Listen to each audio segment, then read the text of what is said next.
puppy flocks his wing.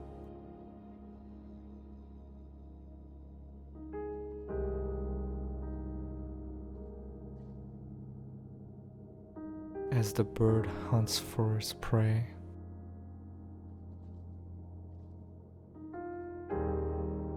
A shudder trembles. Today we're gonna learn about the process of taking a wildlife picture. But first, let's talk about the gear.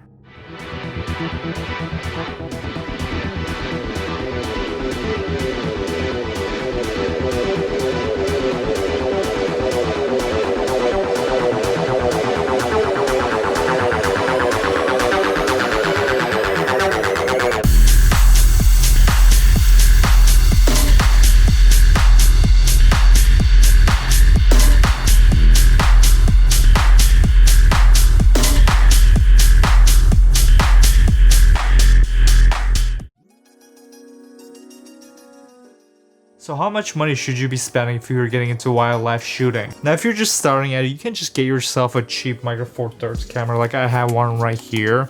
And you just get yourself a lens like this, which is a 40 to 150 millimeter Olympus lens, which is pretty good quality. And this lens only costs $100. And since you're putting this on a Micro Four Thirds body, you have to double the focal length. So this 40 to 150 millimeter lens becomes 80 to 300 millimeters. So it gives you a nice reach. So for around $300 to $400, you can have a setup like this and start shooting wildlife right away. Now if you're on a Canon full frame or an APC body, you can also get a lens like this, which is 75 to 300 millimeter. And I got this lens for only $150. And this one also gives you a nice range, especially if you're on an APC body, because then it will become from 300 millimeters to 450 millimeters. But if you got even more money laying around, from $150, if you spend around $1,000, then you can get something like this, which is the Sigma 150mm 600mm, which is what I usually use. And this lens is great because it gives you such a long focal length to shoot with. You're going from 300mm to 600mm, so it's bringing you that much closer to the animal. And the autofocus on this lens is amazingly fast, so if you're shooting birds in the sky,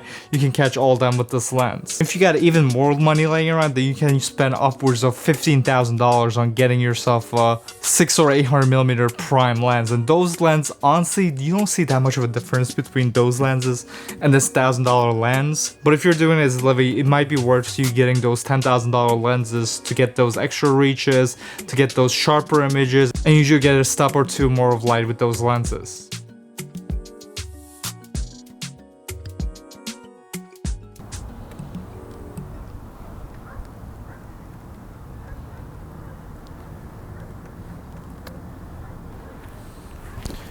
I don't think any birds are coming, guys.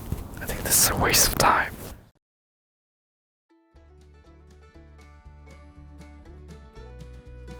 So yesterday was a failure, and even though the weather was nice, there are just some days when you're shooting wildlife is that you just don't get any wildlife, so you end up getting no shots.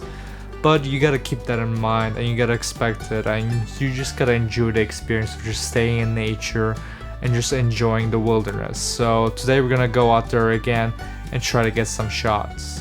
Okay, so day 2 of shooting today, and before we begin, today seems to be a lot better. I think the lighting is a lot better, and I'm already seeing a couple of ducks here, so I can already get some pictures just from the get-go. Alright, where's this duck? There we go. Just wait for him to turn his head towards me. So when we're shooting wildlife, we're going to be using 2 different modes. We're going to be using shutter priority or aperture priority. Now we're going to use aperture priority if we have a lot of light. So if we have enough light so that our shutter speeds are over 1,000th of a second, then just use aperture priority, because you just know that your shutter speed is going to be fast enough that you're going to get clean pictures without any motion blur in them. But anyways, yes, so while we're shooting birds, I usually want to keep my shutter speed over 1,000. So if I'm using aperture priority, my shutter speeds are going below 1,000, then I'll switch over to shutter priority and just set it to 1,000. Right now my shutter speed's around 250, so I'm just gonna switch over to shutter priority and set it to 1,000. That way we're getting around ISO 500, so we're still gonna get a clean image. Okay, so the ideal picture I'm trying to get here is that right here on the docks, these, I guess, pelicans or just big ass birds, I'm not good with names, but these birds come here and they dive into the water and then they come out with a bird in their mouths. I mean, with a fish in their mouths, not another bird that's underwater.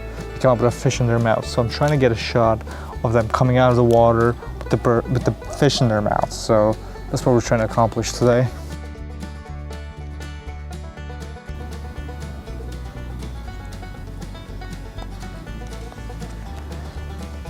Alright, I think we're done. I don't think we're getting any pictures today. Alright, well, the good news is that we did get some pictures. I don't think any of them are actually good. So that's the bad news, but we're gonna have to take a look when I get back in.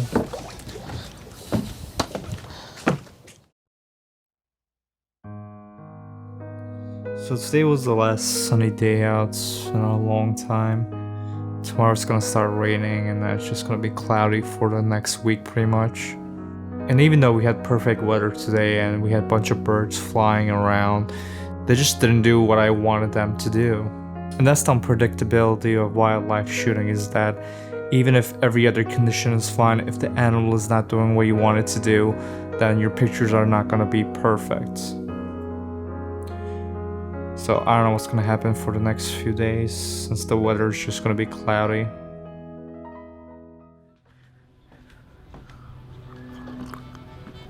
I wasn't gonna bother today because the weather is terrible right now. It's very cloudy, so I'm probably not gonna be able to get a great color rendition on my pictures today, but I am seeing a lot of birds swooping down into the water exactly how I want to get the picture, so we're gonna see.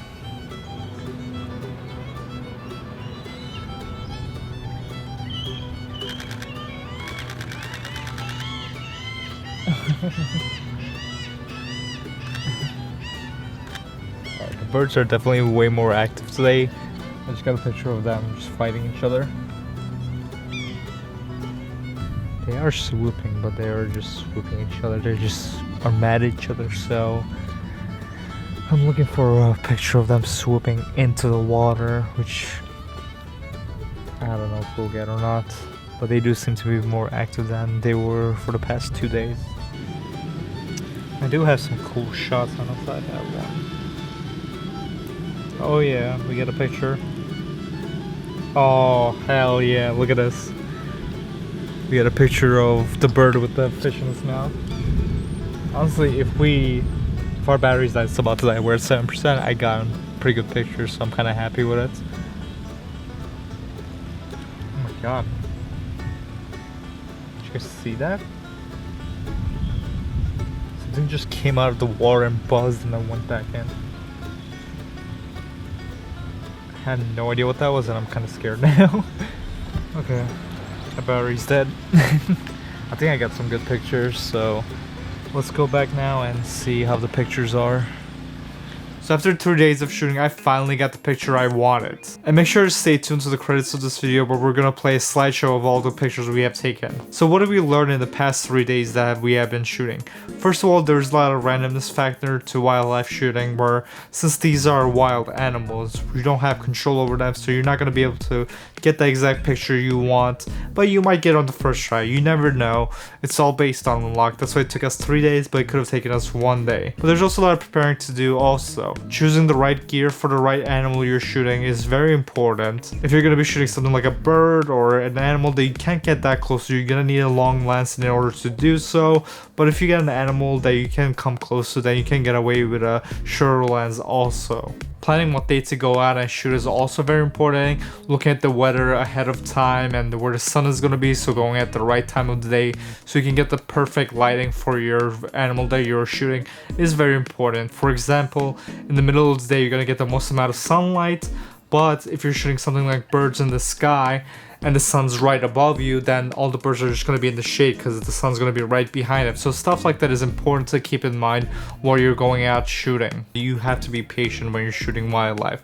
A lot of it is just to figure out what the patterns of the animal is and just get to a nice position where you're getting good lighting and you got a good angle on the animal, and just wait there and wait for the perfect moment to take the shot. For example, when I was shooting the birds, the thing that I realized in the 3 days that I was shooting with is that the birds would just fly around, but when they saw a fish inside the water, then they would start hovering that spot. So when I saw the birds hovering, I knew that they were going to start diving.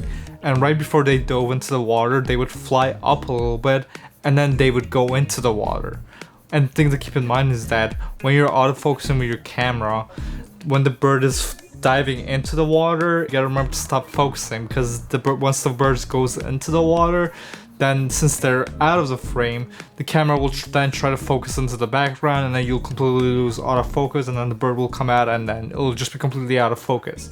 So those are the little things you have to keep in mind on depending on what animal you're shooting. But these things take time and patience to learn the behavior and the patterns of the animal. But once you do, it's so rewarding to get a good picture of the animal that you've been watching for hours, maybe even days.